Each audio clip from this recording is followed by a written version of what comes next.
దేవుని నామమునకు మహిమ కలుగునుగాక. దేవుని నామానికి స్తోత్రం చెబుదాం. హల్లెలూయా, హల్లెలూయా. పరిశుద్ధ గ్రంథములో నుండి ఆదికాండము 22వ అధ్యాయంలో 1 నుండి 19 వచనాలు మనము ధ్యానం చేసుకుందాం. ఈ 19 వచనాలలో బైబిల్లో ఒక విశిష్టమైనటువంటి వ్యక్తి, దేవుడు మెచ్చినటువంటి వ్యక్తి, దేవుణ్ణి నిజంగా నమ్ముకున్నటువంటి వ్యక్తి అయినటువంటి అబ్రహాము గారి గురించి ఎంతో చక్కగా ఆయన విశ్వాసమును గురించి, దేవుని యందు ఆయనకు ఉన్నటువంటి ప్రగాఢ నమ్మకము గురించి మనం చూస్తాం. అబ్రహాం గారికి 75వ సంవత్సరంలో దేవుడు ఒక వాగ్దానం చేశారు. అబ్రహాం, నేను నీకు ఒక కుమారుణ్ణి ఇస్తాను. ఆయన ఆ మాట నమ్మారు. ఎందుకు నమ్మారు అని చెప్పాల్సి ఉంది అంటే, ఏదో ఒక 20 సంవత్సరాల నుండి 30, 40, పోనీ 45, 50 వరకు అనుకుందాం. 50 సంవత్సరాల వరకు ఉంటే వయస్సు, పోనీలే పిల్లలు పుడతారేమోలే అని ఒక ఆలోచన రావచ్చు. కానీ ఈయనకి 75 సంవత్సరాలు. దేవుడు వాగ్దానం చేసే సమయానికి 75 సంవత్సరాల వయస్సు అబ్రహాం గారికి. అప్పుడు దేవుడు చెప్తున్నాడు, నీకు నేను బిడ్డలను ఇస్తాను అని. అబ్రహాం గారు అది నమ్మాడు. ఎంతవరకు నమ్మాడంటే ఆయనకి 100 సంవత్సరాలు వచ్చే వరకు కూడా నమ్ముతూనే ఉన్నాడు. ఎంతవరకు నమ్మాడంటే ఆయనకు దేవుడు బిడ్డను ఇచ్చేంత వరకు నమ్మాడు. దేవునికి స్తోత్రం చెప్పండి. హల్లెలూయా. నమ్మకం అంటే ఏంటంటే ఒక వ్యక్తి చెప్పిన మాట కోసం ఎదురు చూడటం. మనము ఎదురు చూసేటువంటి చూపు మనకు ఎవరైతే ఒక మాట ఇచ్చారో ఆ ఇచ్చిన వ్యక్తిపై ఆధారపడి ఉంటుంది.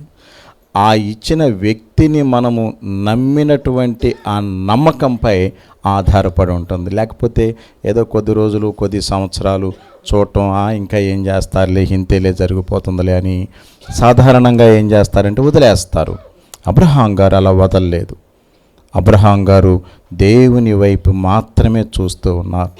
కొన్ని సందర్భాలలో కొన్ని బలహీనమైనటువంటి సంఘటనలు జరిగినప్పటికి కూడా అబ్రహాం గారు దేవుని యొక్క వాగ్దానం కోసం చాలా చాలా చాలా చాలా ఎదురు చూపులు చూసినట్లుగా మనం చూస్తున్నాం. అయితే దేవుడిచ్చిన మాట చొప్పున అబ్రహాం గారికి తన 100వ సంవత్సరములో ఒక చక్కని బిడ్డ పుట్టాడు. దేవునికి స్తోత్రం చెప్పండి. హల్లెలూయా. దీన్ని బట్టి మనము ఆలోచించాల్సిన విషయం ఏంటంటే, దేవుడు ఒక్కసారి గనక మాట ఇస్తే ఆ మాట ఎప్పటికైనా నెరవేరుతుంది. ఎప్పటికైనా నెరవేరుతుంది. అది కాల మాన పరిస్థితులపై ఆధారపడలేదు, ఆధారపడి ఉండదు.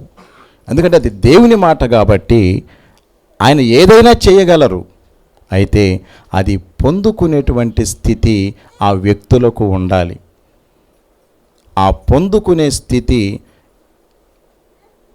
ఎప్పటికి వస్తే అప్పుడు ఆ వాగ్దాన ఫలితాన్ని పొందుకుంటారు. రాలేదనుకోండి, చెప్పలేము. ఏది ఏమైనా అబ్రహాం గారైతే ఎదురు చూసి ఎన్ని సంవత్సరాల వరకు చూశారంటే బిడ్డ పుట్టేంత వరకు. అప్పటికైన సంవత్సరాలు ఏంటంటే 100వ ఏట, 100 సంవత్సరాలు వచ్చేసాయి. అట్లా బిడ్డ పుట్టిన తర్వాత ఆ బిడ్డ ఎదుగుతూ ఉన్నాడు. ఒకసారి దేవుడు అబ్రహాం గారికి కనిపించారు. అబ్రహాం గారితో ఒక మాట మాట్లాడుతూ ఉన్నాడు.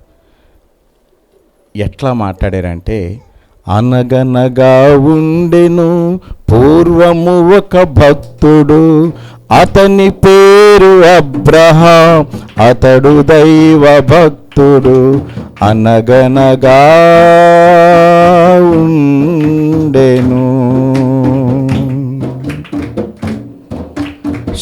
శోధించేనతని తన శ్రీ యెహోవా దేవుడు, శోధించేనతని తన శ్రీ యెహోవా దేవుడు. తన కుమారుని బలి ఇమ్మని అడిగిన అబ్రహామును, తన కుమారుని బలి ఇమ్మని అడిగిన అబ్రహామును, చిత్తము ప్రభువాయని చెప్పిన అబ్రహాము. దేవుడు సడన్గా కనపడి చక్కని బిడ్డను ఇచ్చిన దేవుడు ఒకసారి అబ్రహాం గారితో మాట్లాడి, అబ్రహాం, నేను ఒక మాట చెప్తున్నాను, దగ్గరకు రా. చిత్తం ప్రభువా, చెప్పండి.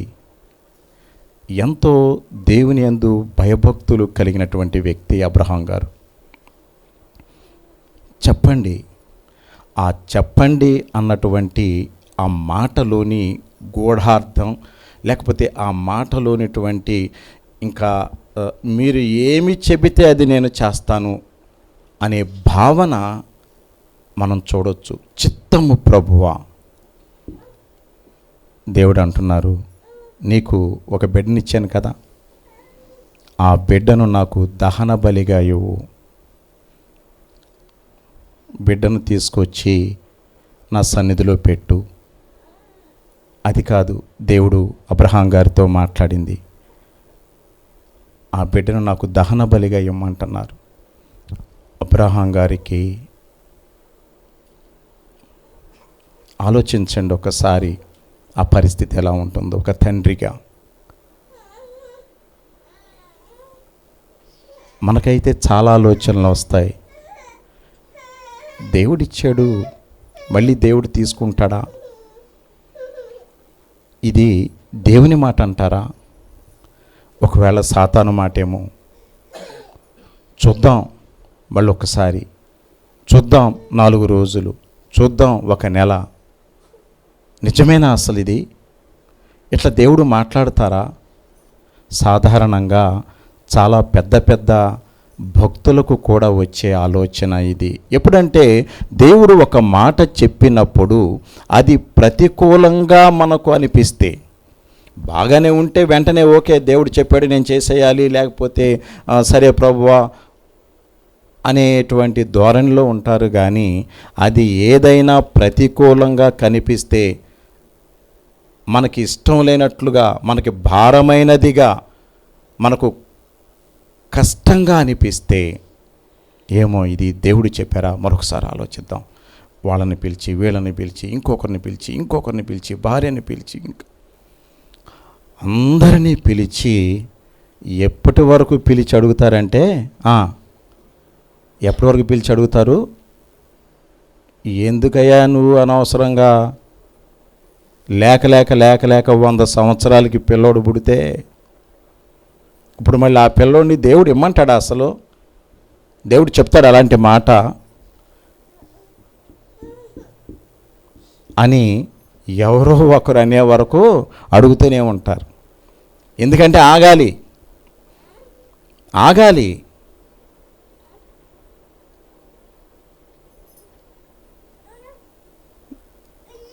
దేవుడు మలాకీలో ఒక మాట చెప్పడం జరిగింది. 3వ అధ్యాయము 7వ వచనము నుండి 12 వచనాల వరకు మనము చూస్తే, మలాకీ 3వ అధ్యాయం 7వ వచనము నుండి 12వ వచనం వరకు మనం చూస్తే, చదవండి.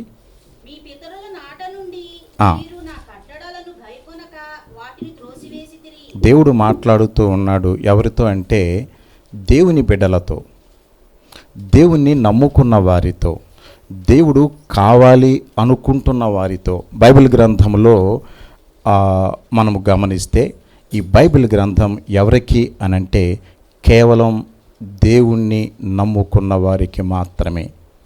ఈ బైబిల్ గ్రంథం ఎవరికంటే కేవలం యేసుక్రీస్తు ప్రభువారి నామములో బాప్తిస్మము తీసుకున్న వారికి మాత్రమే.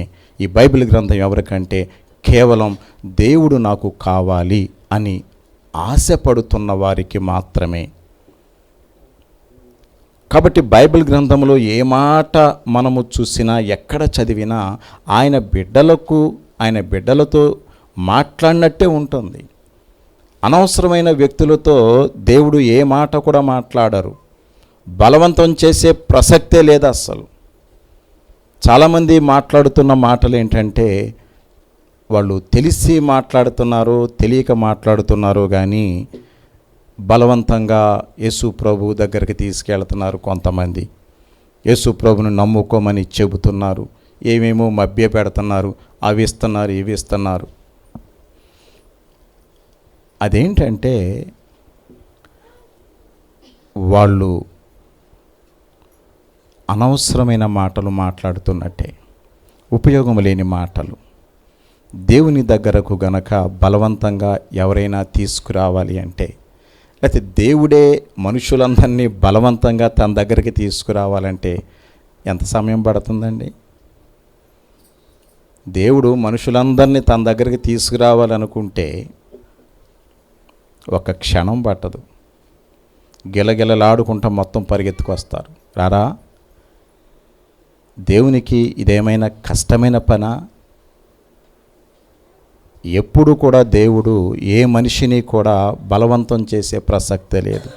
నా బిడ్డలు నన్ను తమంతగా తాము నమ్ముకుని నా దగ్గరకు రావాలి, నా ఆశీర్వాదాలు వాళ్ళు పొందుకోవాలి, ఉన్నతమైనటువంటి స్థితికి చేరుకోవాలి, పరలోక భాగ్యాన్ని పొందుకోవాలి అన్నదే దేవుని ఉద్దేశం.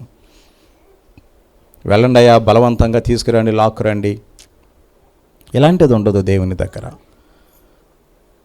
దేవుడు చెప్పిన మాట ఏంటంటే, మీరు నమ్మారు కదా, మీకు ఈ విషయం తెలుసు కదా, ఆ విషయాన్ని మీ పక్కవారికి, మీ తోటి వారికి, మీ ఇరుగు పొరుగు వారికి తెలియచేయండి, చెప్పండి విషయం. వాళ్ళ ఇష్టం. సమస్త జనులకు ఈ సత్యాన్ని తెలియజేయండి. అదే యేసయ్య చెప్పిన మాట.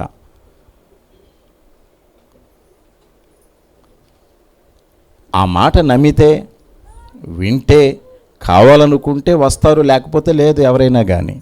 మనం కూడా అలాగే వచ్చిన వాళ్ళం. ఇక్కడ బలవంతంగా ఎవరిని తీసుకురమ్మని దేవుడు చెప్పలేదు. ఒకవేళ ఎవరైనా బలవంతంగా ఎవరినన్నా తీసుకొచ్చినా దేవుడు వచ్చిన వారిని అంగీకరించడు, తీసుకొచ్చిన వారిని అంతకన్నా అంగీకరించడు. ఆయనకి ఇష్టం లేదు. స్వయంగా తమంతట తాము యేసు ప్రభు వారిని నమ్ముకోవాలి. కాబట్టి ప్రతి విషయాన్ని కూడా దేవుడు చక్కగా బైబిల్ గ్రంథంలో తెలియజేయటం జరుగుతుంది. వచ్చిన వారికి మీరు ఇలా ఉండాలి, ఇలా ఉండాలి, ఈ పని చేయకూడదు, ఈ పని చేయకూడదు, ఈ పని చేయాలి అన్నటువంటి సత్యాలను బోధిస్తుంది ఈ బైబిల్ గ్రంథం. ఆ ప్రకారంగా ఎవరైతే నడుచుకుంటారో అటివారు ఉన్నతమైన స్థితికి చేరుకుంటారు, విలువైన స్థితికి చేరుకుంటారు అన్నదే దేవుని మాట. కాబట్టి తన బిడ్డలైన వారితో దేవుడు మాట్లాడుతున్న మాటను మనము చూస్తే మలాకి 3వ అధ్యాయము 7వ వచనము నుండి మనం చూస్తే చదవండి. నేను చెబుతూనే ఉన్నాను, ఆ మాటను మీరు లక్ష్య పెట్టటం లేదయ్యా. ఇది ఇప్పటిది కాదు, మీ పితరుల నాటి నుండి ఇది జరుగుతూనే ఉంది.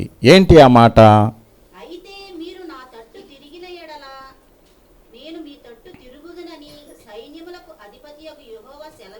నేను చెప్పిన మాట గనక మీరు ఎప్పుడైతే వింటారో నేను మీ మాట వింటాను. మీరు నా దగ్గరకు వస్తే నేను మీ దగ్గరకు వస్తాను. మీరు నా వైపు చూస్తే నేను మీ వైపు చూస్తాను. మీరు నాతో మాట్లాడితే నేను మీతో మాట్లాడతాను. కానీ మీరు పద్ధతులు పాటించటం లేదు, జాగ్రత్తగా ఉండటం లేదు. ఎప్పటి నుండి అంటే మీ అమ్మా నాన్నల దగ్గర నుండి కూడా ఇదే పరిస్థితి అని చెబుతూ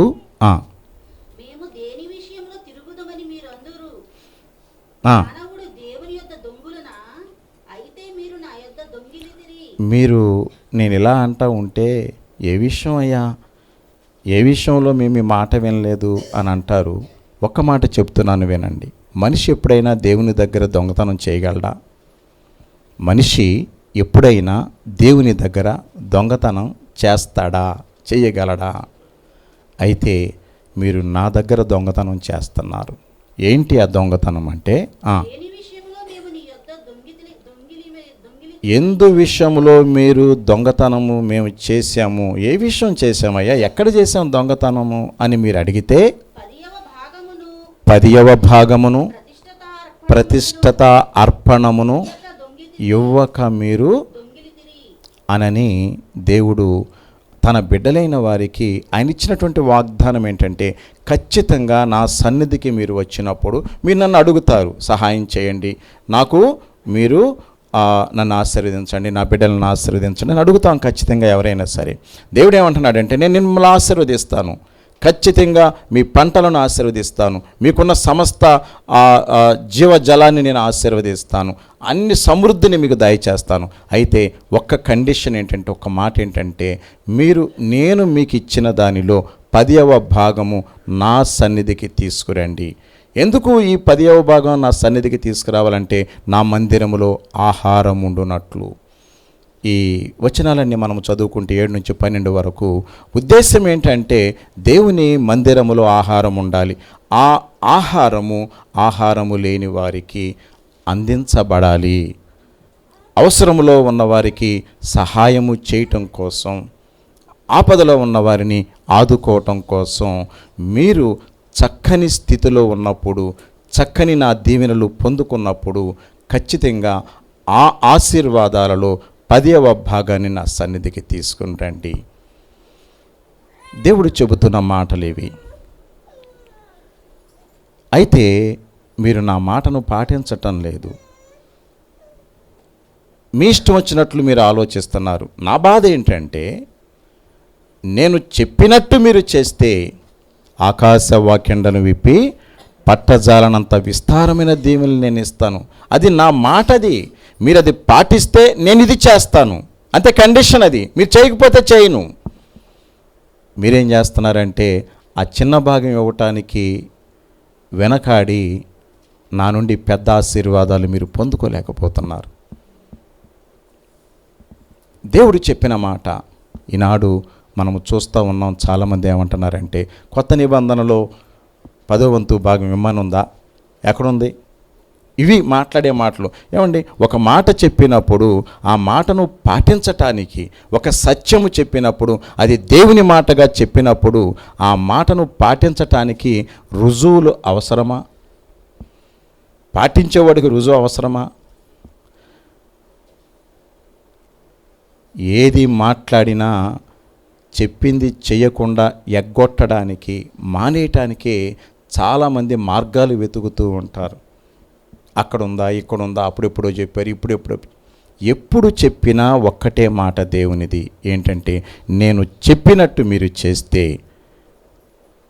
మీరు కోరుకున్నది నేను ఇస్తాను. దేవునికి స్తోత్రం చెప్పండి. హల్లెలూయా, హల్లెలూయా, హల్లెలూయా. క్రొత్త నిబంధనలో మనము చూస్తే లూకా సువార్త 11వ అధ్యాయములో 42వ వచనములో చాలా చక్కగా స్పష్టంగా యేసయ్య స్వయంగా చెప్పటం మనము చూస్తాం. లూకా సువార్త పరిశుద్ధ గ్రంథములో నుండి లూకా సువార్త 11వ అధ్యాయములో 42వ వచనం. అయ్యో పరిసయ్యులారా, మీరు పుదీనా, సదాప, మీరు అన్నిట్లో, కూరగాయల్లో, ఆకుకూరల్లో, లేకపోతే ఇంకొక దానిలో 10వ వంతు ఇస్తున్నారు. కానీ న్యాయమును, దేవుని ప్రేమను విడిచిపెడుతున్నారు. మీరు అక్కడేమో దేవుడు మాట్లాడారు కొంతమందితో, మీరు మీ పితరులు చెప్పిన మాట వినకుండా నా సన్నిధికి 10వ భాగం తేండి, అది నా మందిరములో ఆహారము ఉండాలి, నా మందిరానికి వచ్చిన వారికి ఆహారం పెట్టాలి, వారి అవసరతలు తీర్చాలి అనేటువంటి దేవుడు ఆ మాట మాట్లాడితే, అక్కడ చేయటంలా, మీరు చేయటం లేదు, నేను చెప్పిన మాట వినటం లేదు, నాకు ఇవ్వాల్సింది మీరు ఇవ్వకుండా దొంగతనం చేస్తున్నారని అక్కడ దేవుడు చెబితే, ఇక్కడ యేసయ్య స్వయంగా మాట్లాడుతూ ఏమంటున్నారంటే, మీరు ఇస్తున్నారు,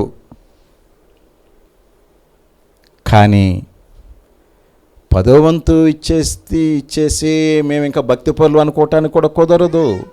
యేసయ్య చాలా స్పష్టంగా మాట్లాడేది ఏంటంటే, మీకు నేనిచ్చిన దానిలో నీకు 100 రూపాయలు ఇస్తే 10 రూపాయలు నాకు ఇస్తున్నావు, అంతవరకే. కానీ న్యాయము, విధి, పద్ధతులు ఎప్పుడూ మర్చిపోకూడదు. దేవుని స్తోత్రం చెప్పండి. హల్లెలూయా. యేసయ్య స్వయంగా ఈ భూలోకములో ఆయన 33.5 సంవత్సరాలు జీవించి ఉన్న సందర్భంలో ఆయన అనేక విషయాలు లోకానికి, ప్రజలకు తెలియజేయడం జరిగింది. ఆ మాటల్లో భాగంగా ఆయన చెప్పిన మాట ఏంటంటే, మీరు ఆకుకూరల్లో, లేకపోతే కూరగాయల్లో, లేకపోతే మీ పంటల్లో, లేకపోతే వీటిలో అన్నిటిలో కూడా 10వ భాగం ఇస్తున్నారు. కానీ న్యాయాన్ని మర్చిపోతున్నారు. పద్ధతులు లేవు, క్రమశిక్షణ లేదు. ఒక సరైన టయానికి దేవుని సన్నిధికి రావడం, చక్కగా దేవుని యొక్క కార్యకలాపాల్లో పాల్గొనడం, బయట విలువగా బ్రతకటం, నా నామానికి మహిమార్థకరంగా జీవించటం, ఇవన్నీ లేకుండా పోయినాయి. ఎవరిష్టం వచ్చినట్టు వాళ్ళు చేస్తున్నారు. 10వ వంతులు వీటిలో అన్నిటిలో తీసుకురావటం నేను వద్దని చెప్పట్లా. చదవండి. వాటిని మానక మీరు ఏదైతే 10వ వంతులు ఇస్తున్నారు కరెక్టే, వాటిని మానొద్దు. ఇవి కూడా చేయాలి, వీటిని కూడా చేయండి. వేటిని మీరు ఏమి వదిలిపెడుతున్నారు? 10వ వంతులు ఇస్తున్నారు కానీ వేటిని మర్చిపోతున్నారు? న్యాయమును, దేవుని ప్రేమను వదిలేస్తున్నారు. అది కాదు మీరు చేయాల్సింది. ఇవి డబ్బు నాకు కావాలా అంటారు మళ్ళీ దేవుడు. నాకు అవసరమా డబ్బు? ఇవన్నీ నావి కాదా? నేను ఇచ్చినవి కాదా? మీకు 100 రూపాయలు ఇవ్వటం ఏంటి? మళ్ళీ అందులో 10 రూపాయలు ఇవ్వమంటం ఏంటండి? 100 రూపాయలు మీకు ఇవ్వటం ఏంటి? మళ్ళీ అందులో 10 రూపాయలు నాకు ఇవ్వమంటం ఏంటి? అవన్నీ నావు కదా, నేను ఇచ్చినవి కాదా? ఒక పద్ధతి, ఒక క్రమము, నా మాటగా ఉండాలి. అది మీరు ఖచ్చితంగా పాటించాలి. మీరు చేసే పనులు ఏంటంటే, ఇవ్వని వాళ్ళేమో ఇవ్వకుండా పోతున్నారు, ఇచ్చిన వాళ్ళేమో న్యాయం లేదు, ఒక ధర్మం లేదు, దేవుని ప్రేమ లేదు. వీటిని మర్చిపోతున్నారు, వీటిని విడిచిపెడుతున్నారు. అది కాదు. 10వ వంతులు ఇవ్వండి, అవి అవసరమే. కానీ మీరు న్యాయాన్ని, ధర్మాన్ని, పద్ధతులు ఖచ్చితంగా పాటించాలని యేసుక్రీస్తు ప్రభువారు లూకాసు సువార్త 11వ అధ్యాయంలో 42వ వచనములో చెప్పటం మనం చూస్తున్నాం. దేవుని నామానికి స్తోత్రం చెప్పండి. హల్లెలూయా, హల్లెలూయా. ఇక్కడ 10వ వంతుల గురించి మాట్లాడుతుంటే డబ్బు ఇవ్వాలా వద్దా, ఇస్తున్నామా లేదా, పద్ధతులు పాటిస్తున్నామా లేదా, వీటి గురించి పదే ఆలోచిస్తూ ఏ విధంగా మనం ఎగ్గొట్టాలి, ఏ విధంగా మానేసేయాలి. ఒక మాట మరి 10వ వంతు ఇవ్వాల్సి వచ్చేటప్పటికి ఆ పంట పొలంలో పండిన పంటలో ముందేం చేసింది? ఖర్చులన్నీ తీసేసిందట. ఇంకా మరి ఏమేమి ఖర్చులైనో తీసేసింది. తర్వాత మరి కౌలుకి ఏదో ఇచ్చినట్టుంది, అవి తీసి ఇవి తీసి ఆఖరికి మరి కొంచెం ఇదేనండి 10వ వంతు అని తెచ్చి ఇచ్చిందట. మరి అవన్నీ తీసేసిన తర్వాత మిగిలింది ఏముంటుంది? అందులో 10వ వంతులాగా తీసుకొచ్చి దేవుని సన్నిధికి ఇచ్చిందట. అంటే ఏంటంటే, దేవుడు చెప్పినటువంటి మాటను ఖచ్చితంగా మనము 10వ వంతు. నేను కాల్గేట్ పేస్ట్ వాడతాను. కాల్గేట్ పేస్ట్ ఈ మధ్య ఒక ఆయన ఏం చెప్పారంటే, అది కాదు, ఇదిగో పలానా పేస్ట్ వాడితే పళ్ళు చాలా బాగుంటాయి, పళ్ళ నొప్పులు పోతాయని ఒక డాక్టర్ గారు చెప్పాడు. నేను అది ఏదైతే ఆయన చెప్పారో ఆ పేస్ట్ కొనుక్కొచ్చా. ఇంట్లో ఇద్దరం మా వాళ్ళకి మా పిల్లలకు ఒకటి, నాకు ఒకటి, అట్లా కొనుక్కొచ్చాం. సరే వాడుతూ ఉన్నాం. ఇక ఇది కాల్గేట్ పేస్ట్ ఒక పక్కన ఉంది, ఇది ఒక పక్కన ఉంది. మన జనవరి 1 వచ్చింది కదా, అప్పుడు నాకు అనిపించింది, ఏమనిపించిందంటే, ఈ రోజు నుంచి కాల్గేట్ పేస్ట్ పక్కన పెట్టి ఈ ఏదైతే ఉందో ఈ పేస్ట్ వాడదామని నిర్ణయం తీసుకుని బాత్రూంలోకి వెళ్ళి ఇంకా ఆ పేస్ట్ తీసుకున్నాను. కాల్గేట్ పేస్ట్ పక్కన పెట్టి ఆ పేస్ట్ తీసుకుని వాడదామని అట్లా తీసి బ్రష్ మీద పెడుతున్న సందర్భంలో నాకు ఏంటి, నేను ఇదెందుకు వాడాలి? నేను ఇప్పుడు నాకు ఇన్ని సంవత్సరాలు నేను కాల్గేట్ పేస్టే కదా వాడేది. అయినా కాల్గేట్ పేస్ట్ అంటే ఒక విలువైన పేస్టు. ఎందుకంటే ఆ కాల్గేట్ పేస్టు సంబంధించిన ఓనర్ గారట దేవునికి 10వ వంతు సమర్పించుకుంటారట. అది సమర్పించుకుంటూ 10, 20, 30, 40, 50 వంతు, ఇప్పుడు 90% దేవునికి ఇచ్చి 10% ఆయన ఉంచుకుంటున్నాడట. అంత గొప్ప భక్తుడే దీనికి సంబంధించిన ఆయన. నేను కూడా వాడకపోతే ఇంకెవరు వాడతారు? నేను వాడను ఎట్టి పరిస్థితుల్లో. మరి దాన్ని ఏదైతే నా పళ్ళుకు మంచిగా ఉంటుంది, చాలా బాగుంటుందని చెప్పారో దాన్ని ఆ పేస్ట్ తీసి పక్కన పెట్టి మళ్ళీ కాల్గేటే వాడుతున్నాను నేను. ఎందుకంటే ఇది నా దేవునికి సంబంధించినటువంటి అంశం. ఇది ఆయన ఎంతో దీని మీద వచ్చినటువంటి డబ్బంతా కూడా దేవుని యొక్క నామ మహిమార్థమే. ఎంతోమంది పేద ప్రజలకు ఆయన సహాయం చేస్తున్నారు. నేను వాడకపోతే మరి ఎవరు వాడతారు? ఏదో విధంగా నేను ఈ కార్యం చేస్తే అది అనేక మందికి ఉపయోగపడుతుంది, అది నా దేవుని మాట, నేను ఖచ్చితంగా పాటించాలనుకోవాలి. కానీ ఈ మాటలో అది కట్ చేసి ఇది కట్ చేసి అది ఆపి ఇది ఆపి ఎట్లా మనం అలా అనుకుంటే ఎలాగా? దేవుని మాటకు మనం మరింత చేర్చాలి. దేవుడే ఈ 10వ వంతు ఇమ్మన్నారంటే నాకు వచ్చిన ఆస్తిలో 10 కాదు 20 వంతు ఇస్తే ఇంకెంత బాగా ఆశీర్వదిస్తాడు దేవుడు.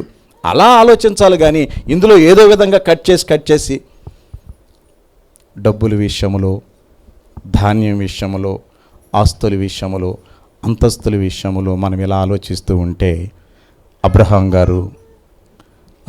గారు తన సొంత కుమారుని విషయంలో మారు మాట మాట్లాడకుండా, అబ్రహాం నీ బిడ్డను తీసుకొచ్చి నాకు దహన బలిగా ఇవ్వు, నీ బిడ్డను తీసుకొచ్చి నాకు దహన బలిగా ఇవ్వు అబ్రహాం. దహన బలి అంటే ఏంటో తెలుసా? ఆ బిడ్డను చంపి ఏం చేయాలి? మళ్ళీ కాల్చాలి తానే. అసలు ఆలోచించండి ఒక్కసారి. అబ్రహాం గారికి ఇంకా మరి ఎంత బాధపడిపోయాడో, ఎన్ని ఆలోచనలు వచ్చినాయో మనకి బైబిల్ గ్రంథంలో రాయబడి ఉండలేదు. కానీ మనం ఊహించవచ్చు ఈ పరిస్థితి మనకు సంభవిస్తే మన పరిస్థితి ఏంటి?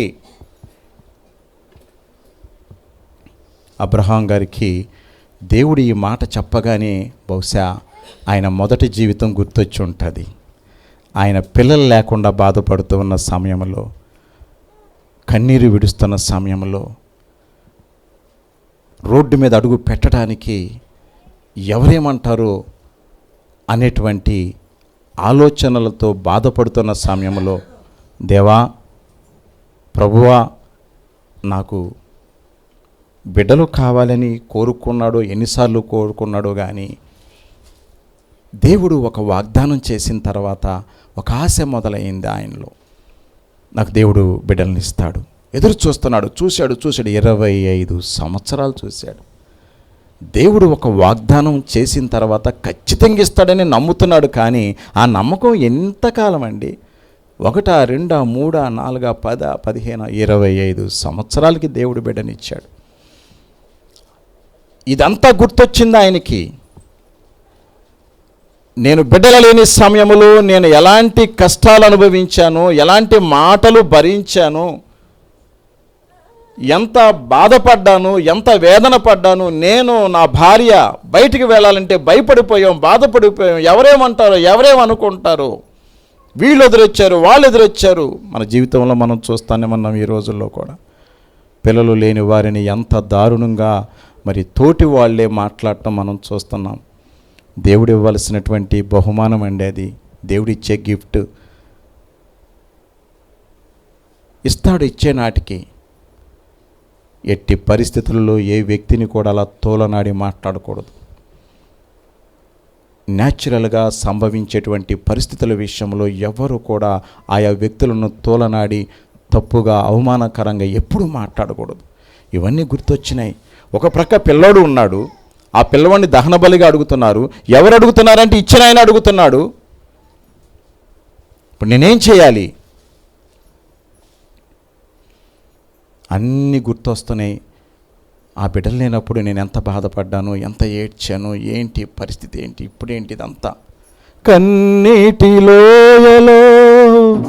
కష్టాల కడలిలో కలవరముందు నేను కలత చెందగా, కన్నీటిలోయలో కష్టాల కడలిలో కలవరముందు నేను కలత చెందగా, కన్నీరు తుడిచి కష్టములు తీసి, కన్నీరు తుడిచి కష్టములు తీసి, కనికరించిన కన్న తండ్రి, కనికరించిన కన్న తండ్రి. నా కన్నీటిని తుడిచి నా కష్టాలు తీసి నేను ఏడుస్తూ ఉన్న సమయంలో నా దగ్గరకు వచ్చి నన్ను ఆశీర్వదించి నాకు వాగ్దానం చేసి నాకు ఈ బిడ్డను మీరు ఇచ్చారు. ఇవాళ మళ్ళీ నా బిడ్డను మీరు అడుగుతున్నారు. ఏం చేయను నేను ఇప్పుడు? ఏమైనా కానీ దేవుని మాటే నాకు ముఖ్యం. దేవుని స్తోత్రం చెప్పండి. హల్లెలూయా, హల్లెలూయా. ఒక నిర్ణయం తీసుకున్నాడు అబ్రహాం గారు. గడిచిన కాలం అంతా ఆలోచించుకుని ఉంటాడు. బహుశా ఏమీ లేనప్పుడు, ఎవరూ లేనప్పుడు నేనేం చేశాను? అనేక మంది నన్ను ఇష్టం వచ్చినట్టు మాట్లాడినప్పుడు తలదించుకుని వెళ్ళానే.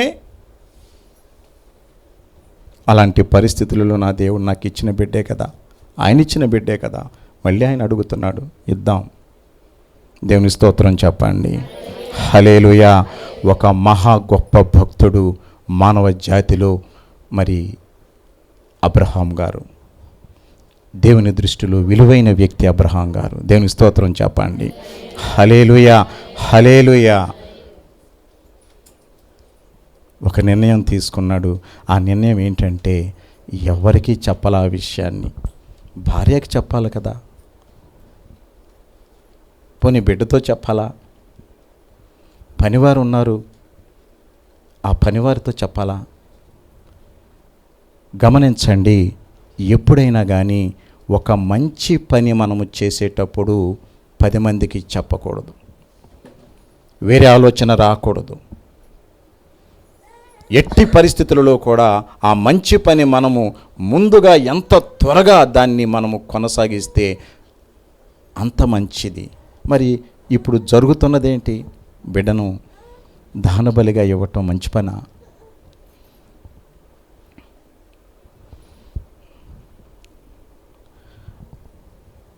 నాకు ఒక వ్యక్తి అంటే ఇష్టం,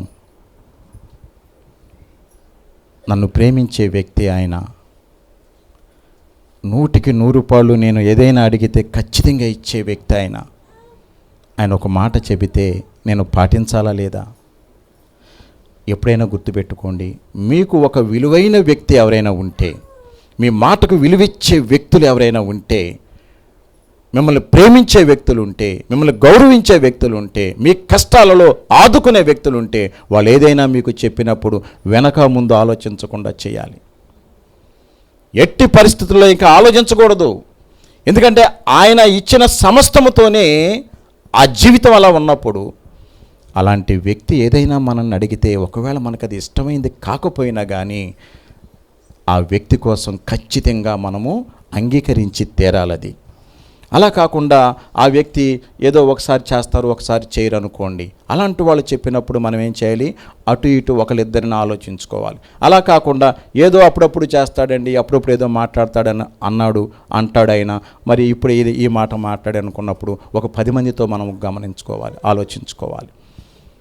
కానీ సాక్షాత్తు దేవుడు, ఆ బిడ్డనిచ్చిన దేవుడే ఆ బిడ్డను నాకు ఇవ్వని అబ్రహాం గారిని అడిగితే ఇంకా వేరే ఆలోచించేటువంటి దారి కనబడలేదు అబ్రహాం గారికి. ఆయనే చెప్పిన తరువాత ఇంకా నేను ఎవరి దగ్గరికి వెళ్ళను, ఎందుకు వెళ్ళాలి నేను? అంతే ఒక నిర్ణయం తీసుకున్నాడు. పయనం బైనాడే తానే, పయనం బైనాడే, కన్న కుమారుని బలియాగముగా దేవదేవునికి బలినిచ్చుటకై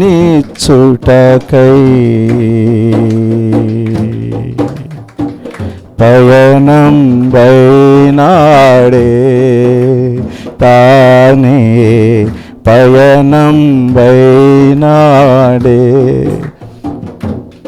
బయలుదేరిపోయాడంతే. ఇంకా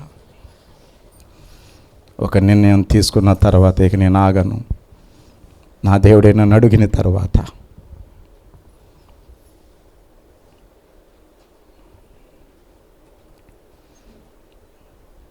ఆయన చేసిన పని చూడండి ఎలా చేశాడు. ఇక్కడ తెల్లవారినప్పుడు అబ్రహాము లేచి తన గాడిదకు గంత కట్టి తన పని వారిలో ఇద్దరిని తన కుమారుడగు ఇస్సాకును వెంటబెట్టుకుని దహన బలి కొరకు కట్టెలు చీల్చి లేచి దేవుడు తనతో చెప్పిన చోటికి వెళ్ళెను.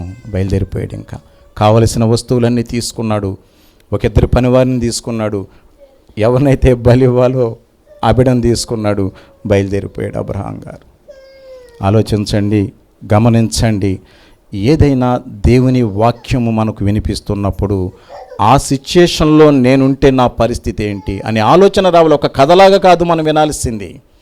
దైవ గ్రంథము నిజంగా జరిగినటువంటి విషయాలను మనకు బోధిస్తున్నప్పుడు ఈ పరిస్థితులలో దేవుడే నా బిడ్డను అడిగితే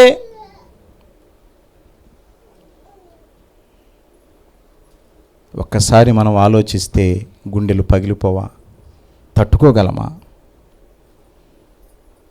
అబ్రహాం గారు అలా కాదు. ఆ దేవుడు అడిగారు అంతే. కావలసిన వస్తువులన్నిటినీ సమకూర్చుకున్నాడు. పని వాళ్ళనిద్దరిని తీసుకున్నాడు. ఆ బిడ్డను వెంట పెట్టుకున్నాడు. నెమ్మదిగా బయలుదేరాడు.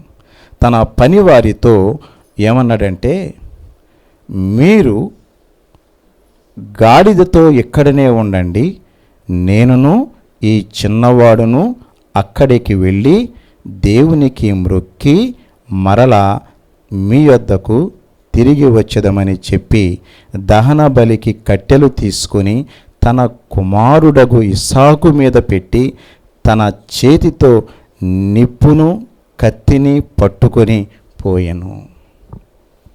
పుల్లలు తీసుకుని కాల్చటానికి ఎవరిని? తన కుమారుణ్ణి ఆ కట్టెల మీద కాల్చాలి కదా. అలా కాల్చటానికి పుల్లలు తీసుకుని ఆ పుల్లలనంట ఇస్సాకు మీదే పెట్టాడంట.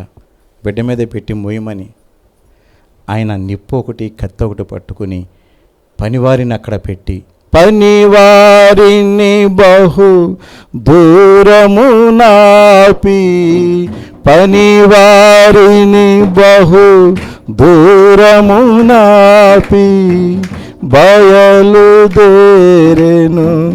కుమారునితో. ప్రభువుకు మ్రొక్కి తిరిగొచ్చేదామని, ప్రభువుకు మ్రొక్కి తిరిగొచ్చేదామని పనివారితో బలికేను.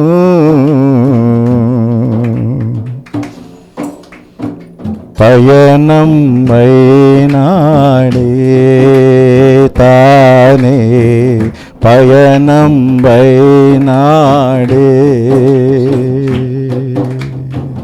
కన్న కుమారుని బలియాగముగా దేవదేవునికి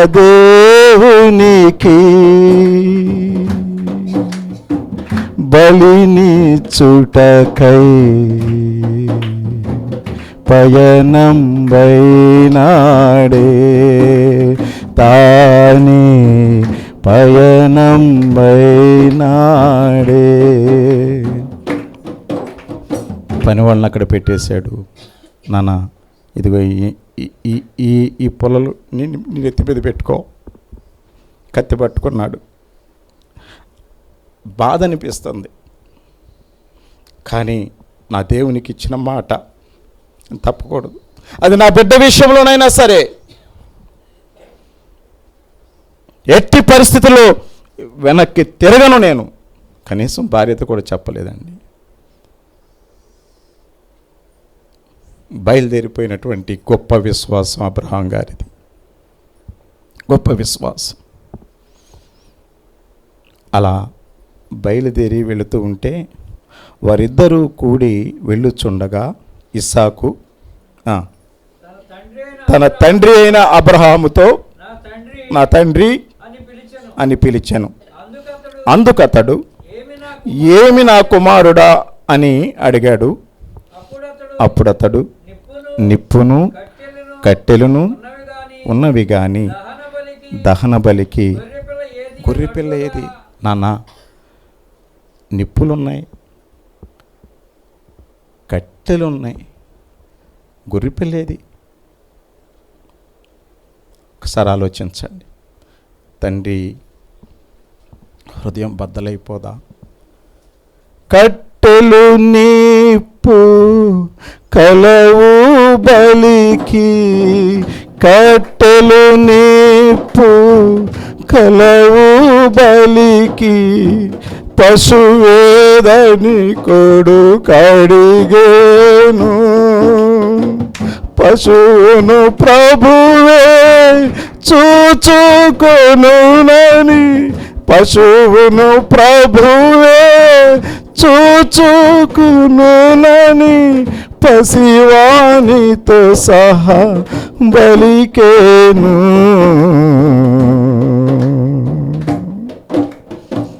పయనం వైనాడే తానే, పయనం వైనాడే, కన్న కుమారుని బలియాగముగా దేవదేవునికి బలినిచ్చుటకై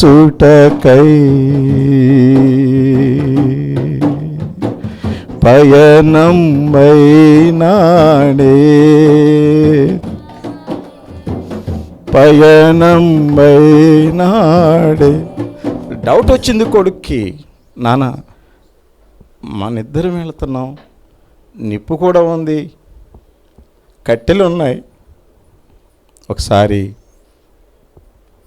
మా పాపళ్ళు, డాడీ స్కూల్లో ఫీజు కట్టాలి అంటే కాలేజీలో మరి హాల్ టికెట్స్ ఇస్తారంట. అవి కట్టకపోతే హాల్ టికెట్స్ ఎవరంట. మరి రేపు ఎల్లుండిలో కట్టాలని అడిగారు నన్ను. నా దగ్గర డబ్బులు లేవు అప్పుడు.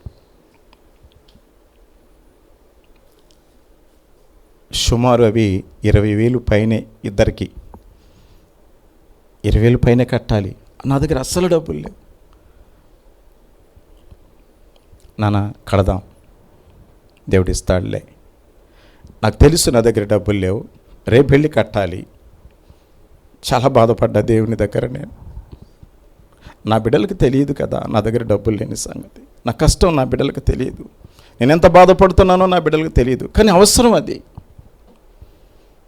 వాళ్ళు అడిగారు, నేనైతే ఒకటే చెప్పగలను, దేవుడు చూసుకుంటాడు. వాస్తవాన్ని ఒక్కొక్కసారి బిడ్డలకు కూడా చెప్పలేము. తల్లిదండ్రులుగా మన కష్టాన్ని మనం పడటం తప్ప మన పిల్లలకి అన్ని విషయాలు చెప్పలేరు తల్లిదండ్రులు. కొన్ని సందర్భాల్లో అలాగే దేవునిపై నమ్మకం ఉన్నవారు దేవునిపై ఆధారపడటం చేయటం తప్ప మరొకటి చేయలేము. ఆ రోజు నేను చాలాసేపు ప్రార్థన చేశా. దేవా, అవసరం కదా, హాల్ టికెట్ ఇవ్వరాట, నా దగ్గర డబ్బులు లేవు, మీరే కదా నాకు సహాయం చేయాల్సింది. నేను మీకు సేవ చేసుకుంటున్నాను కదా, మీ పాద సేవ చేస్తున్నాను. నిజంగా ఆ రాత్రి నాకు 30,000 రూపాయలు పంపించాడు ఒక ఆయన. దేవుని స్తోత్రం చెప్పండి. హల్లెలూయా, హల్లెలూయా. ఊహించని విధంగా ఆయన ఎప్పుడో పంపించాడు. కొన్ని సంవత్సరాల క్రిందట పంపించాడు. కొద్దిగా మనీ పంపిస్తూ ఉండడు అప్పుడప్పుడు ఫ్రెండ్. ఊహించని విధంగా 30,000 రూపాయలు నాకు. 22,000-23,000 రూపాయలు అవసరమైతే 30,000 రూపాయలు నాకు.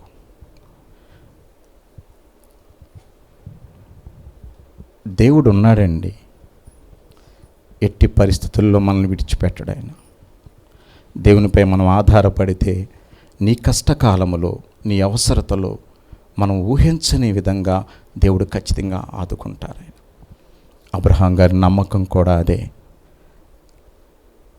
అక్కడ పని వాళ్ళతో కూడా చెప్పాడు, మేము మొక్కుకొని చెల్లించి మళ్ళీ తిరిగి వస్తామంటాడు. అక్కడ తన నోటంట వచ్చిందో కావాలని అన్నాడు, ఇదంతా మన వాళ్ళు లేకపోతే దేవుని సేవకులు వ్యాఖ్యానం చేసి చెప్తారు, కానీ అక్కడ మాత్రం ఆ మాట అన్నాడంతే.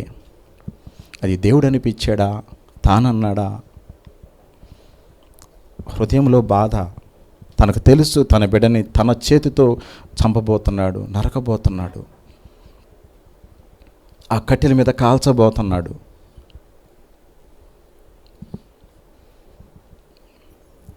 ఎంత బాధ అనిపిస్తుందో, ఎంత వేదన పడ్డాడో. కానీ ఒక్కటి గుర్తుపెట్టుకోండి, దేవుని విషయంలో ఒక నిర్ణయం తీసుకున్న తర్వాత ఎట్టి పరిస్థితుల్లో వెనక్కి వెళ్ళకూడదు.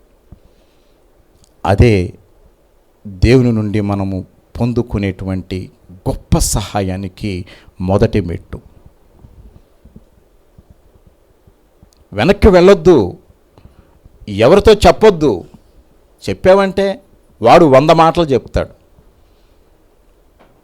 దేవుడు నీకు ఇవ్వాలనుకున్నటువంటి ఆ గొప్ప ఆశీర్వాదాలు మనం కోల్పోతాం, చెప్పలేము ఏం జరుగుతుందో. కాబట్టి ఒక విషయాన్ని దేవుడు మనతో చెబుతున్నప్పుడు ఖచ్చితంగా అది పాటించటానికి 100కి 100 పాళ్ళు ప్రయత్నం చేయాలి.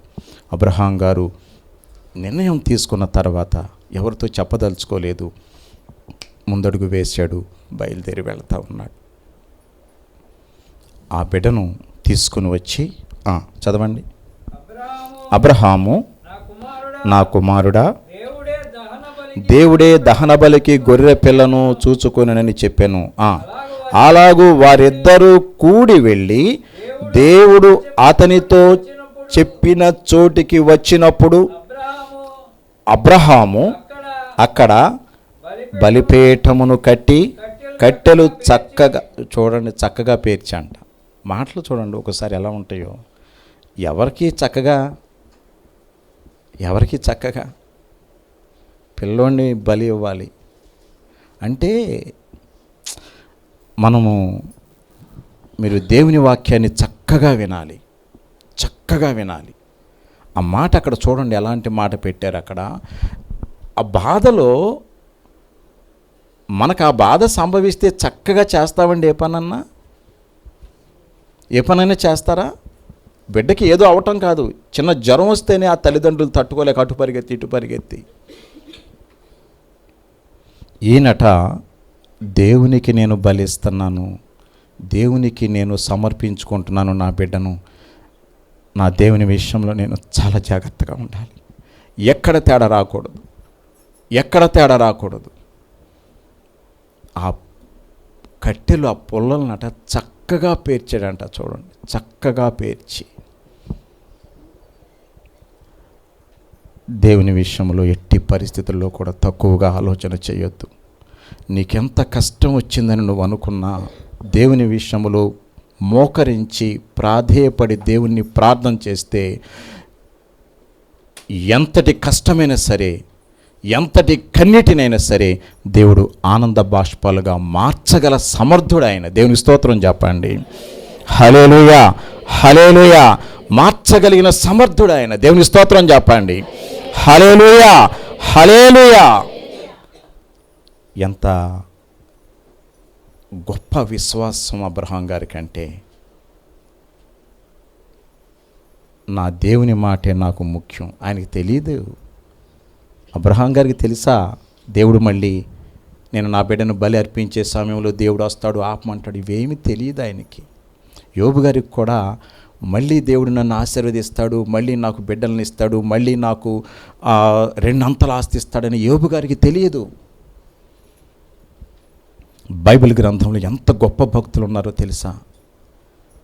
దేవుడు నీకు నాకు మనకి కూడా నేను ఇది చేస్తాను అందుకే రండి అని చెప్పడండి ఎప్పుడు కూడా. నువ్వు వస్తే చేస్తాడు. దేవుని స్తోత్రం చెప్పండి. హల్లెలూయా, హల్లెలూయా. చేస్తే వస్తాడన్నది సాతాను మాట. ఇది చేస్తే వస్తాడన్నది సాతాను మాట. నువ్వు వస్తే చేస్తానన్నది దేవుని మాట. అది దేవుని ఆశీర్వాదం. అధికారులకు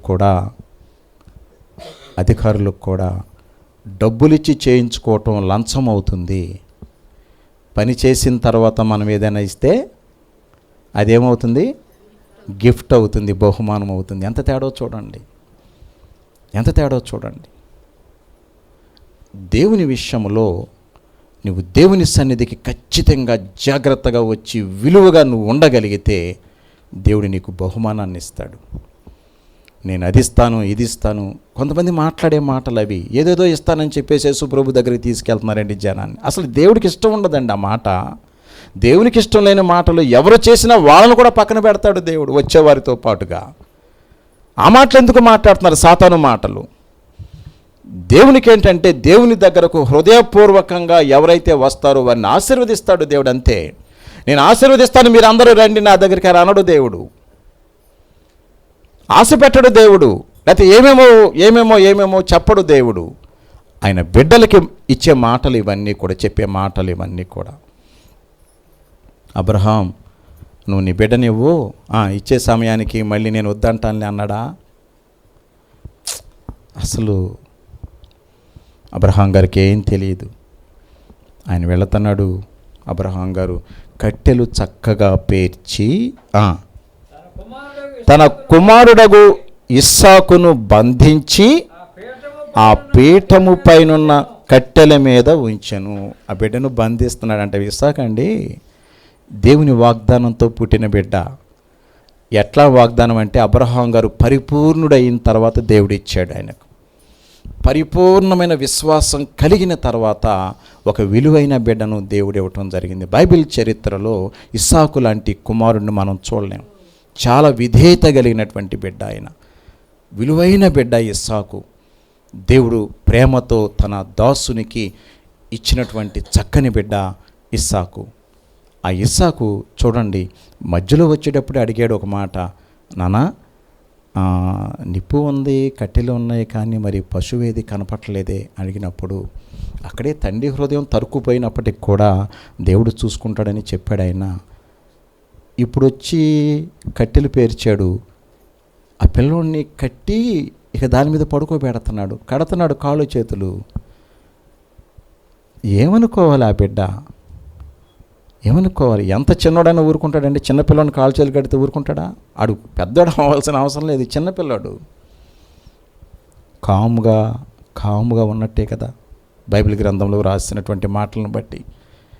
ఆయన బంధించి అంటున్నాడు. ఆయన బంధించి ఏదో కట్టేళ్ళే నాన్న ఊరినే అంటాను కూడా కాదు, అతన్ని బంధించి, ఆ బిడ్డను బంధించి ఆ పీఠము పైన కట్టెల మీద ఉంచెను. అప్పుడు అబ్రహాము తన కుమారుని వధించుటకు తన చెయ్యి చాపి కత్తి పట్టుకొని, వధించటానికి, నరికేయటానికండి. తండ్రి ఎవరోనైతే ఏదో చేసేలే అని అనుకోవచ్చు, సొంత తండ్రి లేక పుట్టిన బిడ్డ, ఆ పైన మంచి వ్యక్తి, కసాయోడా పోనేమన్నా ఏదోలే చేసేసాడు అనుకుంటా అంటానికి విలువైన వ్యక్తి, ఎంతో దేవుడంటే భయభక్తులు కలిగిన వ్యక్తి, సమాజంలో మంచి పేరు ప్రఖ్యాతులు కలిగినటువంటి వ్యక్తి అబ్రహాం గారంటే గొప్ప వ్యక్తి. ఆయన తన చేతితోనే మరి తన బిడ్డను చంపడానికి సహితము వెనుకాడలేదు. ఎందుకంటే దేవుని మాటపై ఆయనకున్న నమ్మకం, దేవుని మాటపై ఆయనకున్న గౌరవం, దేవుని మాటపై అబ్రహాము గారికి ఉన్న విశ్వాసం. దేవునికి స్తోత్రం చెప్పండి. హల్లెలూయా. ఆ బిడ్డను అక్కడ పెట్టి కత్తి పట్టుకొని పైకి లేపాడట. కత్తి పట్టుకొనగా యెహోవా దూత పరలోకము నుండి అబ్రహామా, అబ్రహామా, ఓ అబ్రహాం. చూడండి, పైనేమో నీ బిడ్డను నాకు దహన బలిగా ఇవ్వాలన్నప్పుడు ఆయన పిలిచింది దేవుడు అబ్రహామును పరిశోధించెను, ఎట్లనగా ఆయన అబ్రహామా అని పిలిచాడట. అప్పుడు ఆయన చిత్తం ప్రభువా అన్నాడు. అక్కడ ఆయనకి అప్పుడు తెలియదు బిడ్డను బలిగా కోరతాడని. ఆయన కూడా అబ్రహామా అని పిలిస్తే ఒక్క మాటకే పరిగెత్తుకెళ్ళిపోయాడు. దేవుని స్తోత్రం చెప్పండి. ఇంకోసారి పిలుస్తాడని అనుకోకూడదండి. ఎప్పుడైనా నిన్ను పిలిచినప్పుడు దేవుడు ఇంకోసారి పిలుస్తాడులే చూద్దాం అని అనుకున్నావంటే నీ పని క్లోజ్ అయిపోయినట్టే. రెండోసారి పిలిచేది ఖచ్చితంగా సైతానే. మొట్టమొదటి పిలుపుకే నువ్వు లోబడాలి. రెండోసారి కోసం చూసేవంటే ఖచ్చితంగా సాతానే వాడు అక్కడ పక్కకి లాక్కెళ్తాడు నిన్ను. దేవుని మాట చూడండి. అబ్రహామా అనగానే దేవునికి అబ్రహాముకున్న బంధం చిత్తము ప్రభువా అంట వెళ్ళిపోయాడు. కానీ చెప్పిన మాట ఏంటైనా, నీ బిడ్డను నాకు దహన బలిగా ఇవ్వాలి. ఆ మాటకు ఏమైనా కానీ ఓకే, అక్కడ కూడా సరే అంతే. దేవుని స్తోత్రం చెప్పండి. ఇక్కడ బిడ్డను దేవుడు చెప్పినట్టు చేయబోతున్నాడు. కత్తి పట్టుకొనగా అబ్రహామా అబ్రహామా. ఇప్పుడు దేవుడు కంగారు పడాల్సి వచ్చింది. దేవుని స్తోత్రం చెప్పండి. హల్లెలూయా. నువ్వు నిజంగా దేవుని బిడ్డవైతే, నువ్వు నిజంగా దేవుని మాట వింటే, నీకు కష్టం వస్తే చూస్తూ ఊరుకుంటాడా? అది నీ ద్వారా రాని, నీ భార్య ద్వారా రాని, నీ బిడ్డ ద్వారా రాని, బయట వాళ్ళ ద్వారా రాని, ఇంకొక ద్వారా రాని, ఇంకొకరి ద్వారా రాని, ఏ విధంగా నీకు, నీ బిడ్డలకి, నీ కుటుంబానికి కష్టం వస్తుంది అని దేవుడికి తెలిసినప్పుడు ఆగుతాడా దేవుడు? ఆగుతాడా? మనకి నమ్మకం లేక, విశ్వాసం లేక, దేవుడి మీద పూర్తిగా అసలు మనం సరిగ్గా ఆవగింజంత విశ్వాసం ఉంటే, ఏమన్నాడు దేవుడు? ఈ కొండను చూచి నీవు ఎత్తబడి నడి సముద్రములో పడాలి అంటే అది వెళ్ళి పడద్దా అంట. దేవుని స్తోత్రం చెప్పండి. హల్లెలూయా, హల్లెలూయా. ఇక్కడ మనం గమనించాల్సిన ఒక మాట ఏంటంటే, దేవుడు చెప్పే మాట కూడా ఎంత జాగ్రత్తగా చెప్తాడో చూడండి. దేవుడు చెప్పే మాట ఎంత జాగ్రత్తగా చెప్తాడో చూడండి. చెప్పే మాట కూడా, నువ్వు నేనంటే బాగా విశ్వాసం ఉంటే కొండను చూసి పొమ్ము, ఎక్కడ పడమంటే అక్కడ పడద్ది, ఎక్కడ నువ్వు పడమంటే అక్కడ పడద్దని చెప్పాడు. అక్కడ ఆయన నథింగ్ డూయింగ్. దేవుడు అలా చెప్పడు. ఆయన చెప్పేది ఏంటో తెలుసా? నువ్వు కొండను చూసి సముద్రంలో పడమంటే పడద్దట. దేవుని స్తోత్రం చెప్పండి. హల్లెలూయా. లేకపోతే విశ్వాసం కనుక నాకు ఉంటే ఇది తీసుకెళ్ళి వాళ్ళ ఇంటి మీద పడేస్తా, ఇది తీసుకెళ్ళి అక్కడ పడేస్తా, ఇక్కడ ఎన్ని ఆలోచనలు వస్తాయండి మనుషులకి. దేవుని మాట నిశ్చయం, నిఖరం, అది విలువైన మాట. చెప్పేది కూడా జాగ్రత్తగా చెప్తారు దేవుడు. దేవుని స్తోత్రం చెప్పండి. హల్లెలూయా, హల్లెలూయా. అబ్రహామా అబ్రహామా. అందుకతడు దేవుని స్తోత్రం చెప్పండి. గట్టిగా దేవుని స్తోత్రం చెప్పండి. హల్లెలూయా. అప్పుడు కూడా చిత్తం ప్రభువా అంటున్నాడండి. అసలు చూడండి, ఏంటి పిల్లోడిని బలిమ్మన్నావు, మళ్ళీ ఏంటి పిలుతున్నావు, ఇంకేం చేయమని? మనకి 100 ఆలోచనలు వస్తే మనం గొప్పవాళ్ళం కదా. మన కంప్యూటర్ బ్రెయిన్ మనది. అవతల బ్రెయిన్ గురించి ఆలోచించం మనం అవతల బ్రెయిన్ గురించి మనకు అనవసరం. మన బ్రెయిన్ అబ్బో, అవతలుడు మాట నోరు విప్పేటప్పటికే 100 మాటలు మాట్లాడేసేస్తారు కదా. అబ్రహాం గారు అలా కాదండి. అందుకే విశ్వాసులకు తండ్రి అయ్యాడు ఆయన. దేవుని నమ్మేటువంటి బిడ్డలందరికీ తండ్రి అయ్యాడు ఆయన. తండ్రిగా ఏర్పాటు చేయబడ్డాడు ఆయన. ఆయన వంశములో నుండి యేసయ్య పుట్టారు. దేవుని స్తోత్రం చెప్పండి. హల్లెలూయా, హల్లెలూయా. నువ్వు విలువగా బ్రతికితే దేవుడిచ్చే విలువ చాలా విలువగా ఉంటుందండి. చాలా విలువగా ఉంటుంది. యేసు ప్రభువును నమ్ముకున్న వ్యక్తులు ఈ లోకంలో ఎవరైనా సరే ఒక విలువగా, ఒక పద్ధతిగా గనక జీవిస్తే, కనీసం ప్రయత్నం చేస్తే చాలా విలువగా బ్రతుకుతారు. చాలా విలువగా దేవుడు వారిని ఉన్నతమైన స్థితిలో ఉంచుతాడు.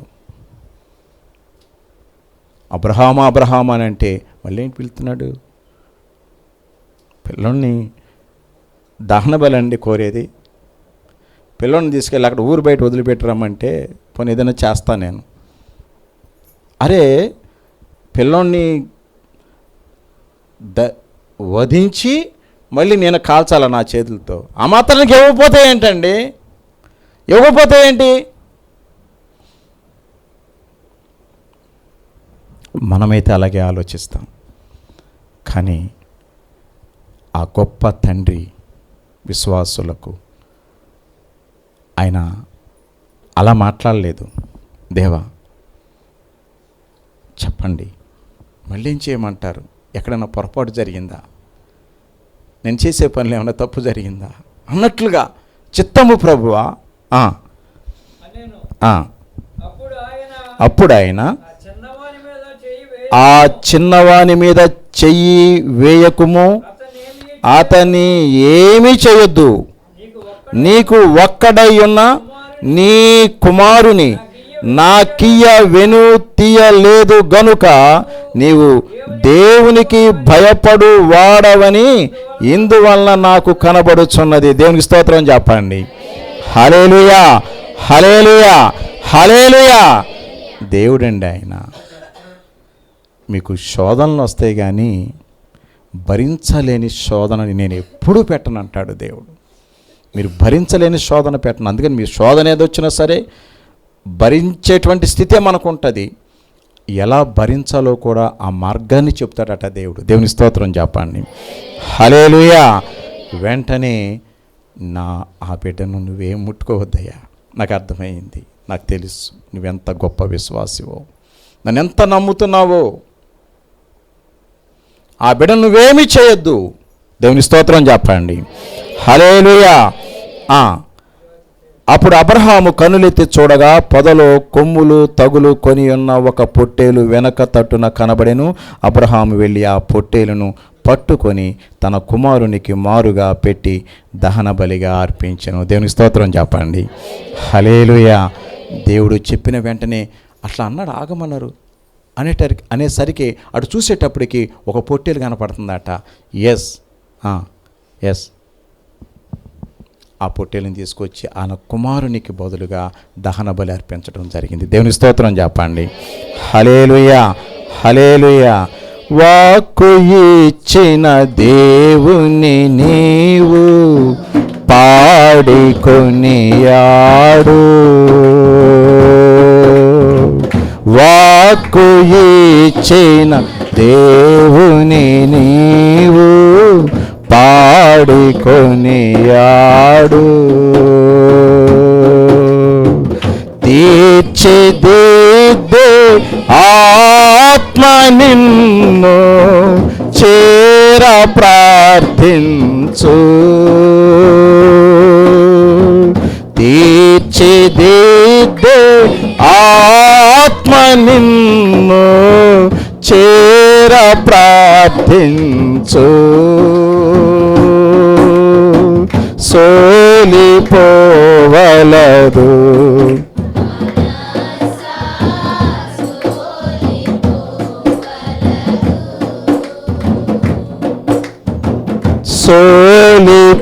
సోలిపోవలదు మనసా, సోలిపోవలదు.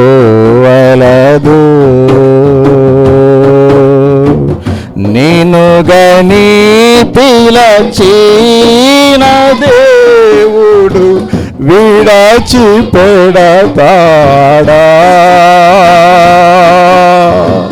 నేను గని పిలచిన దేవుడు విడచిపెడతాడా,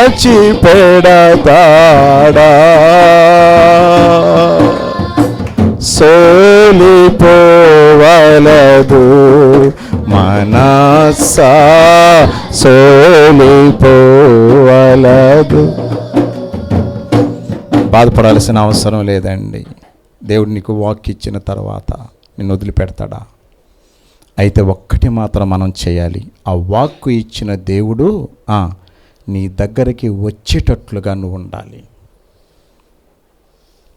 ఆ వాక్కు ఇచ్చిన దేవుడు నీ దరి చేరేటట్లుగా నీ ప్రవర్తన ఉండాలి, నీ జీవితం ఉండాలి, నీ భక్తి ఉండాలి, నీ విశ్వాసం ఉండాలి, నీ మాట ఉండాలి, నీ పలుకు ఉండాలి, నీ ఆసక్తి ఉండాలి. ఆసక్తితో నీవు ప్రార్థన చేస్తే ఖచ్చితంగా దేవుడు సహాయం చేస్తాడు. నా జీవితంలో చాలా చాలా చూశాను ఇలాంటివి.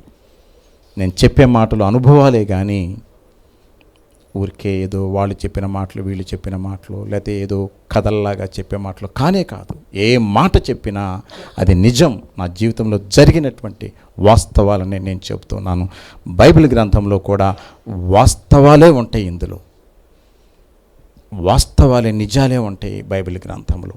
అందుకే ఈ బైబిల్ గ్రంథాన్ని పరిశుద్ధ గ్రంథము, పవిత్రమైన గ్రంథము, ఒక పరిశుద్ధిని చేత, ఒక పవిత్రమైన దేవుని చేత, పరిశుద్ధాత్మ శక్తి చేత మరి నింపబడి వ్రాయబడిన గ్రంథం ఇది. ఎట్టి పరిస్థితుల్లో కూడా దేవుడు నిన్ను వదిలిపెట్టడు. నీకు వాక్ ఇచ్చాడు దేవుడు. ఏంటో తెలుసా? నేను నిన్ను ఆదుకుంటాను, నిన్ను ఆదరిస్తాను. మనం కూడా వాక్యం ఇచ్చాం దేవునికి, ఏమని? నీవే దేవుని కుమారుడని, నీవే రక్షకుడని నేను మిమ్మల్ని నమ్ముతున్నాను. నా పాత జీవితాన్ని విడిచిపెట్టి నూతన జీవితాన్ని మీ ముందు ప్రారంభిస్తాను ప్రభువా, మీరేమి చెబితే అది నేను చేస్తానని ఆ రోజున బాప్తిసం తీసుకునేటప్పుడు మనం వాగ్దానం చేసి బాప్తిసం తీసుకుంటాం. ఆ వాగ్దానాన్ని మర్చిపోవద్దు. మనం ఎప్పుడైతే దేవుని విషయంలో జాగ్రత్తగా ఉంటామో దేవుడు కూడా మన విషయంలో మరింత జాగ్రత్తగా ఉంటాం. దేవుని స్తోత్రం చెప్పండి. హల్లెలూయా, హల్లెలూయా. 15వ వచనం చూడండి. యెహోవా దూత రెండవ మారు పరలోకములో నుండి అబ్రహామును పిలిచి ఇట్లను వెంటనే దేవుని దూత మళ్ళీ పిలుస్తుంది. ఆగమని చెప్పిన దేవుని దూతే మళ్ళీ పిలిచిందట.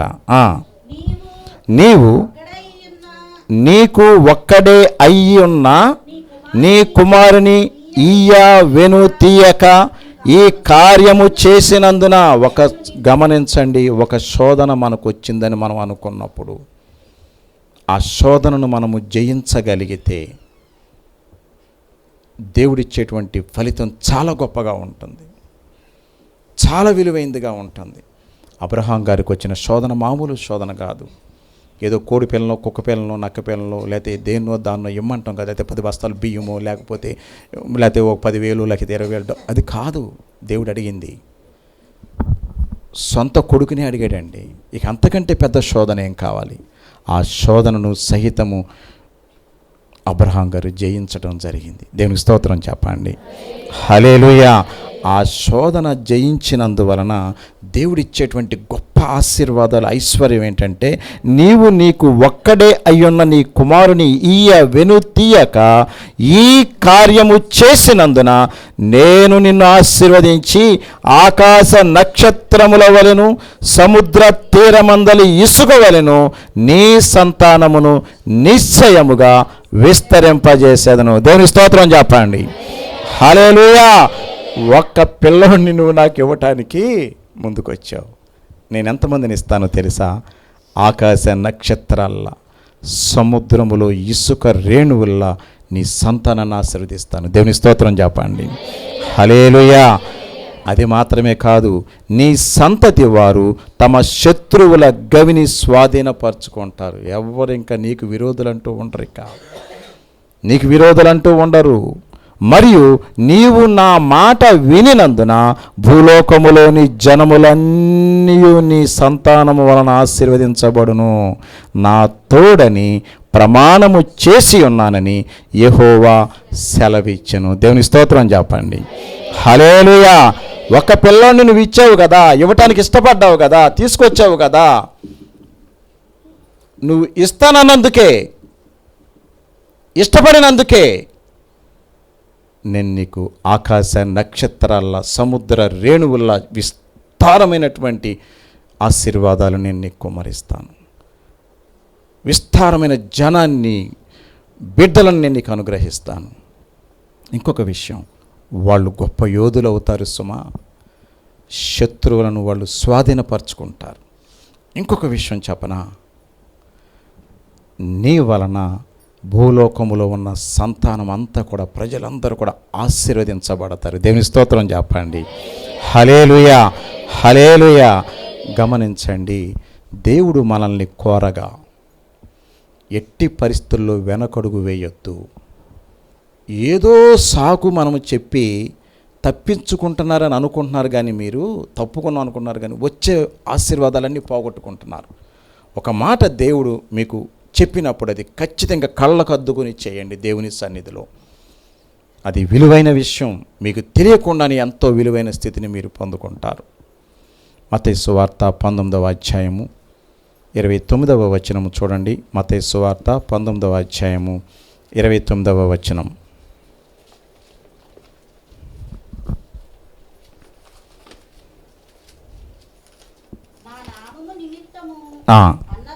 నా నామము నిమిత్తము అన్నదమ్ములనైనను, అక్క చెల్లెండ్రనైనను, తండ్రినైనను, తల్లినైనను పిల్లలనైనను భూములనైనను ఎండ్లనైనను విడిచిపెట్టి, ఎవరైతే అట్లా విడిచిపెడతారో అట్లా ఉన్నటువంటి ప్రతి ఒక్కరూ కూడా 100 రెట్లు పొందును. దేవుని స్తోత్రం చెప్పండి. హల్లెలూయా, హల్లెలూయా. దేవుని నామ మహిమార్థమై, దేవుని కార్యాల కోసం, దేవుని సన్నిధి కోసం, ఆయన్ని స్తుతించడం కోసం నువ్వు ఎవరినైనా విడిచిపెట్టి వస్తే దానికి 100 ఫలితం పొందుకుంటావు. 100 ఫలితం పొందుకుంటాం. మనం విడిచిపెట్టడం అంటే వదిలేయటమా? కాదు. దేవుని సన్నిధి కంటే ఎట్టి పరిస్థితుల్లో మరొకరిని మనం ఎక్కువగా చూడకూడదు. అమ్మా మీరు కాసేపు ఆగండి, నేను ప్రార్థనకి వెళ్ళి వస్తాను. వస్తే మీరు కూడా రండి నాతో పాటు. చుట్టాలు వస్తారని ఫోన్ రాగానే ఇక్కడ మొత్తం గుడి లేదు, బడి లేదు, ఇంట్లో కూర్చొని వాళ్ళ కోసం వంటలు అవని ఇవని భయం లేదండి. ఈ విశ్వాసులకి అబ్రహాం గారి విశ్వాసం అట్ట పక్కన పెట్టండి. అక్కడ ఆ విశ్వాసానికి అసలు నువ్వు కలలో కూడా అనుకోవడానికి లేదు. అసలు ఈ విశ్వాసులు ఏంటంటే దేవుని సన్నిధిని ఎంత సునాయాసంగా మానిపడేయమంటే ఇష్టం వచ్చినట్టు చేసి పడతాండి. అక్కడ చిన్న పిలిపేదని వచ్చింది అనుకో, అన్ని మూటములు సదుకుని వెళ్ళిపోతారు అంతే. ప్రార్థన తర్వాత చూసుకుందాంలే. ఎందుకు వస్తాయి నీకు ఆశీర్వాదాలు? ఎందుకు వస్తాయి? నువ్వు ఇట్లాగే అయిపోద్ది మన జీవితం అంతే. నువ్వు దేవుని విషయంలో భయభక్తులు కలిగి ఉండి వచ్చినటువంటి అవకాశాన్ని సద్వినియోగం చేసుకోవాలి. మొన్న మరి